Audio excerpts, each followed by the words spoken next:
sur Instant Santé. Alors, j'ai appris quelque chose vraiment de très surprenant.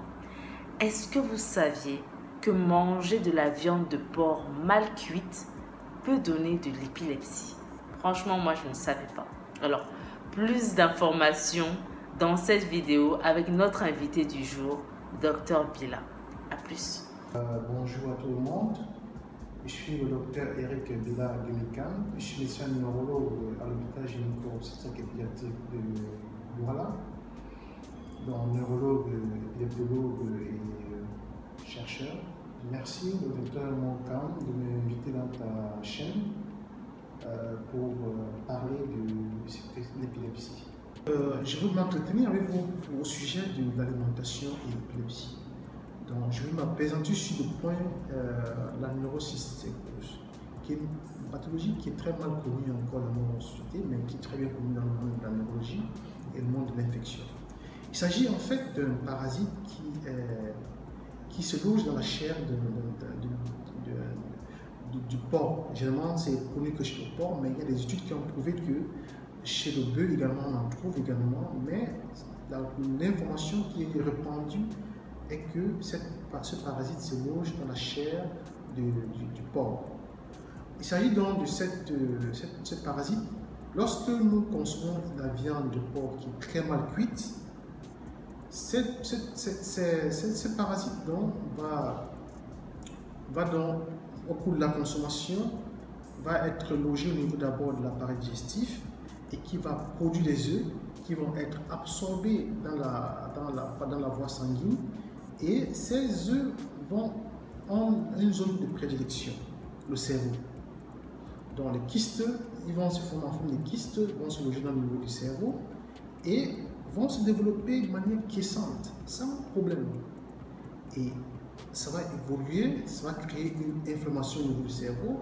On peut avoir quelques discrets maux de tête qui passent de manière inaperçue, mais c'est la crise épileptique qui va justifier le diagnostic. Donc, il y a des zones où la forte consommation du porc, corrélée à la crise d'épilepsie, ou bien l'épilepsie, nous font, nous, en tant que neurologues, suspecter cette infection parasitaire qu'on appelle la neurocystécose. Et le traitement est très simple. Lorsqu'on initie un traitement adéquat, avec le contrôle du scanner cérébral et un EEG, on voit que la lésion régresse et disparaît et on peut guérir complètement de cette infection qui fait partie des épilepsies qui sont traitables médicalement. Quel conseil donner alors pour éviter cette infection parasitaire? Premièrement, le conseil que nous pourrons donner déjà, c'est faire bien cuire les aliments. Déjà, ça doit être une chaîne. Premièrement, le soin des animaux. Par les vétérinaires, ils ont des produits qu'on doit administrer pour pouvoir éviter que l'infection se propage. Et une fois que ces mesures sont bien respectées, au niveau de la cuisson, on doit bien cuire les animaux. Pas les griller, mais les faire cuire de manière à une haute température, près de 40 degrés, pour une durée de près de 30 à 1 heure. Il se trouve que le gène peut être détruit. Et donc, une fois cuit, on est sûr que voilà, on a limité le maximum de la consommation de ce gène. Parce qu'il faut comprendre que notre immunité également va lutter contre ce gène également. Donc, si la quantité de gène est importante, l'immunité va être affaiblie et le passage au niveau du cerveau va être très rapide.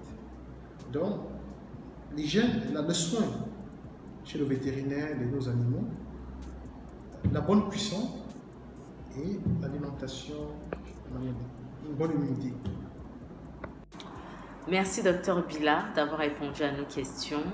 Ce sera tout pour aujourd'hui. Merci à vous de nous avoir suivis. Si vous avez apprécié, n'hésitez pas à liker, commenter, partager. Abonnez-vous à notre chaîne YouTube, ok?